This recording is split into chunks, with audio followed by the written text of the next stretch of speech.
दिल्ली वालों के लिए एक अच्छी खबर है कि जब से हमारी सरकार बनी 2015 में,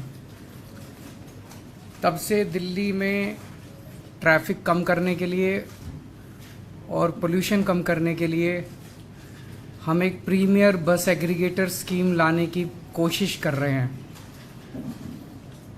आज 8 साल के बाद ऐसा लगता है कि अब ये स्कीम आ जाएगी। पहले मैं ये बता देता हूँ ये स्कीम क्या है।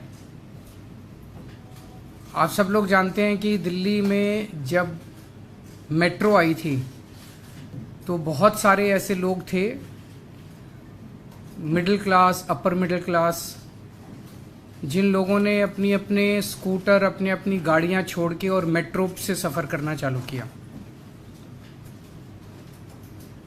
धीरे धीरे मेट्रो में इतनी ज़्यादा भीड़ होने लगी कि कुछ लोग फिर वापस अपनी गाड़ी और अपने स्कूटर पे आ गए। अब जो लोग बसों में ट्रैवल करते हैं, अब दिल्ली में बसों की संख्या भी काफ़ी ज़्यादा बढ़ गई है। बसों में कोई बहुत ज़्यादा भीड़ नहीं होती जो हम लोगों ने अभी सर्वे कराया, लेकिन फिर भी एक लोगों के दिमाग में वो है कि बसों में आप देखेंगे अक्सर केवल लोअर मिडिल क्लास या लोअर क्लास के लोग, इकोनॉमिक क्लास के लोग ट्रैवल करते हैं। तो मिडिल क्लास और अपर मिडिल क्लास को भी अपनी अपनी गाड़ियां छोड़ के बसों में ट्रैवल करने के एनकरेज करने के लिए ये स्कीम लाई जा रही है, जिसके तहत प्रीमियम बसेस, लग्जरी बसेस, उनके एग्रीगेटर्स को लाइसेंस दिए जाएंगे, ताकि एक लाइसेंस होल्डर कम से कम 25 लग्जरी बसेस लेके आएगा और वो लग्जरी बसेस दिल्ली की सड़कों पे चलेंगी। ये लग्जरी बसेस सभी एयर कंडीशनड होंगी, कम से कम 9 सीट से ज़्यादा होनी चाहिए, मतलब 9 सीट कम से कम। छोटी बस में 9 सीट होंगी, बाकी में बड़ी में और ज़्यादा होंगी। इन बसों में वाईफाई होगा, जीपीएस होगा, सीसीटीवी होगा। स्टैंडिंग अलाउड नहीं होगी, हर एक को सीट मिलेगी और सीट भी डिजिटली मिलेगी। आप अपनी सीट, ऐप होगा हर एक उसका, और आप उनके ऐप पे जाके अपनी सीट बुक कर सकते हैं, जो सीट चाहें। जैसे हम एयरलाइंस में बुकिंग करते हैं वो सीट बुक कर सकते हैं। पेमेंट्स केवल डिजिटल होंगे और वहाँ पे बस के अंदर आपको टिकट नहीं मिल सकती। ऐसा नहीं कि बस रुक रुक के जाएगी, और आपको केवल डिजिटल पेमेंट्स होंगी और जहाँ से आप कहेंगे वहीं से आपको बस पिकअप करेगी। इससे हमें उम्मीद है, बिकॉज काफ़ी अच्छी अंदर आरामदेह बस होगी, कंफर्ट होगा, डिफाइंड टाइम होगा चलने का, पहुँचने का।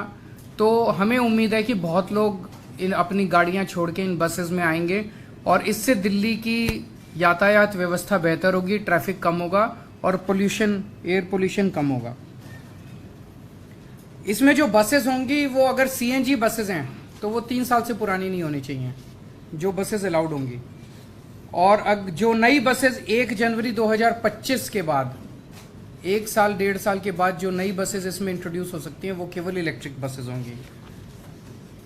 जैसा मैंने कहा कि जो लाइसेंस होल्डर्स होंगे उनको कम से कम 25 बसेस की फ्लीट मेंटेन करनी होगी, और जो इलेक्ट्रिक बसेस इंट्रोड्यूस की जाएंगी उसका कोई लाइसेंस फीस नहीं ली जाएगी, वो एनकरेज करने के लिए, ताकि ज़्यादा से ज़्यादा इलेक्ट्रिक बसेस आएँ।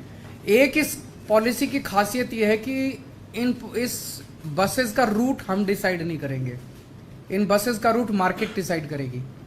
जहां उनको लगता है कि ज़्यादा उनको सवारी मिल सकती हैं, वो बसेस उन एरियाज़ में ज़्यादा चलेंगी, तो जाहिर तौर पे उन एरियाज़ के अंदर ट्रैफिक ज़्यादा है वो कम होगा, तो ऑटोमेटिकली उन एरियाज़ के अंदर ट्रैफिक कम होगा। उसे जो भी रूट वो डिसाइड करेगा बस ऑपरेटर, उसे हमें सिंपल डिपार्टमेंट को इंटीमेट करना है कि मैंने आज से एक नया रूट चालू कर लिया। इसका फेयर भी डायनेमिक होगा, वो जो मर्जी फेयर ले सकता है ऑपरेटर जो है, एक्सेप्ट एक ही कंडीशन है कि हमारा डीटीसी का और एसी बसेस का जो पीक फेयर है उससे कम नहीं होना चाहिए, उससे ज़्यादा हो सकता है, क्योंकि ये लग्जरी बसेस हैं तो उससे कम नहीं होना चाहिए। ये ऐसा नहीं हो कि ये डीटीसी के साथ वो कम्पीट करने लग जाएं। तो मोटे मोटे तौर पे ये पॉलिसी है, लेकिन मैं थोड़ा सा आप लोगों की जानकारी के लिए बता दूं कि कितनी मशक्क़त की है इस पॉलिसी को लाने के लिए। 2016 में ये सिलसिला चालू हुआ और 2016 से 2021 के बीच में मई 2016 में प्रीमियम बस स्कीम को लाने को दिल्ली सरकार ने अप्रूवल दे दी, लेकिन उस वक्त के जो एलजी साहब हैं, नजीब जग साहब, उन्होंने इस स्कीम को अप्रूव करने से मना कर दिया।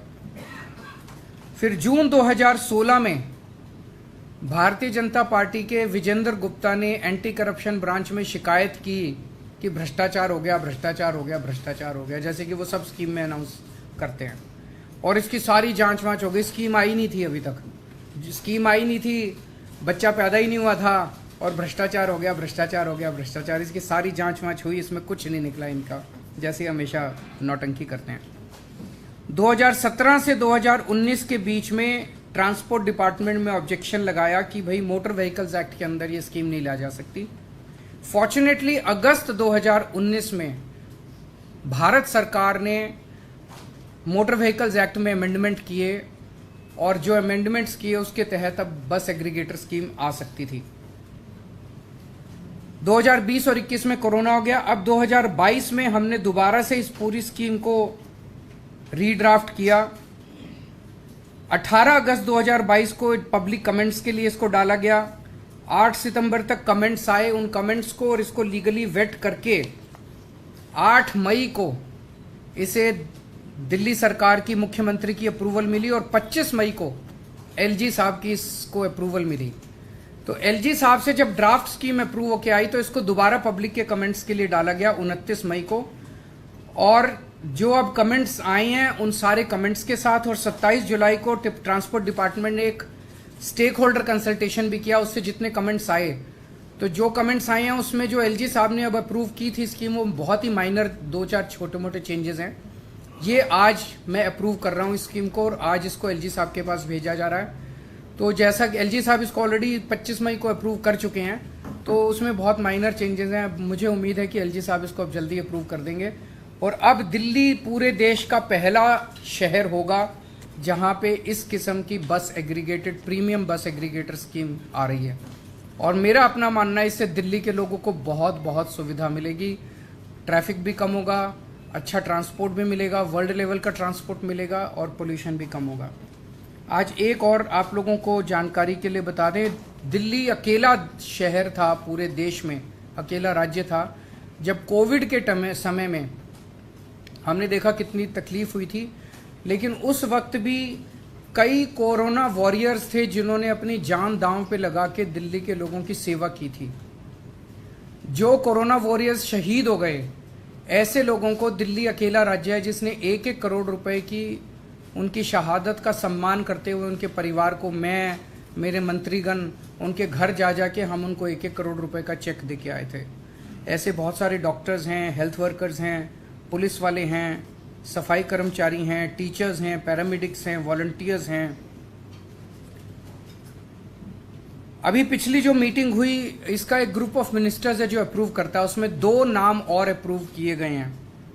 एक श्री सतपाल हैं जो नर्सिंग ऑर्डरली थे, वो डिस्ट्रिक्ट मेडिकल स्टोर साकेत में जो हाई रिस्क जोन था वहाँ से 40 डिस्पेंसरीज के लिए दवाइयाँ भेजा करते थे, जहाँ से हज़ारों हेल्थ वर्कर्स और पेशेंट्स के लिए दवाइयाँ जाती थी। उनको अपना काम करते वक्त कोरोना हो गया और 28 नवंबर 2020 को उनकी शहादत हो गई। इसी तरह से एक कांस्टेबल अमित कुमार हैं दिल्ली पुलिस के, भरतनगर पुलिस स्टेशन में लॉकडाउन के तहत जो कंटेनमेंट जोन्स हैं, तो दीप चंद बंधु अस्पताल के आसपास बहुत हाई रिस्क एरिया का जो कंटेनमेंट जोन था, वहाँ इनकी ड्यूटी लगी थी। वहाँ कई पेशेंट्स आते थे, उनको भी वहाँ पे कोरोना हो गया और 5 मई को 2020 को इनकी शहादत हो गई। इन दोनों को 1-1 करोड़ रुपए की राशि अभी अप्रूव की है। तो ओवरऑल अभी तक हम 92 कोरोना वॉरियर्स को 1-1 करोड़ रुपए की राशि दे चुके हैं, अप्रूव कर चुके हैं। 92 करोड़ रुपए हम इन 92 करोड़ कोरोना वॉरियर्स को दे चुके हैं। मैं उम्मीद करता हूँ इनकी आत्मा को शांत, भगवान से प्रार्थना करता हूँ शांति मिले और हम पूरी तरह से इनके परिवार की जो भी ज़रूरत पड़ेगी मदद करेंगे। सो इन दोनों मुद्दों पे अगर आपके कोई प्रश्न है तो। सर, पहला सवाल है, लास्ट टाइम जब आपने जैसे मेंशन किया कि जब ये पॉलिसी लेके आए थे, बीजेपी ने बहुत हंगामा किया, एसीबी तक पहुंचा, तो क्या कोई सर्टेन ट्वीट्स आपने किए हैं कि इस बार फिर से पॉलिसी उस जो इन्वेस्टिगेटिव अब एक्चुअली केंद्र सरकार ने अपने मोटर व्हीकल्स एक्ट में कुछ चेंजेस किए हैं।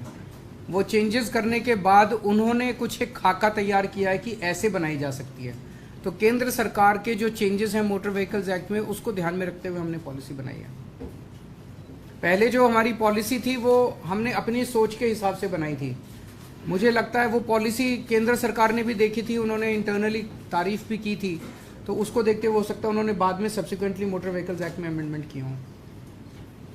सर, इंडिया अलायंस को लेकर अखिलेश यादव का एक बड़ा आज उस पर नहीं चर्चा। ये अब मैं समझता हूँ जैसे ही एलजी साहब क्लियर कर देंगे, नोटिफिकेशन जारी हो जाएगा, उसके बाद लोग लाइसेंस के लिए उसके 90 डेज के अंदर करना है, उसके 90 डेज के अंदर ये लागू हो जाएगी। सर कोई टारगेट भी है, कितने मैक्सिमम नंबर ऑफ लाइसेंसीज होंगे, कितना बस मैक्सिमम? देखिए ये मार्केट ड्रिवन है, सो जिसको लगेगा कि there is a market for, वो सभी लाइसेंस लेने के लिए आएंगे। सर ये सवाल ये है कि राष्ट्रपति ने दिल्ली सुधार विधेयक को वापस कर दिया है। दिल्ली सुधार बिजली सुधार विधेयक 2022 में दिल्ली सरकार ने पास करके भेजा था विधानसभा से, वो राष्ट्रपति ने वापस कर दिया है। कौन सा? मुझे आइडिया नहीं, मैं चेक करके बता देता हूँ। Thank you.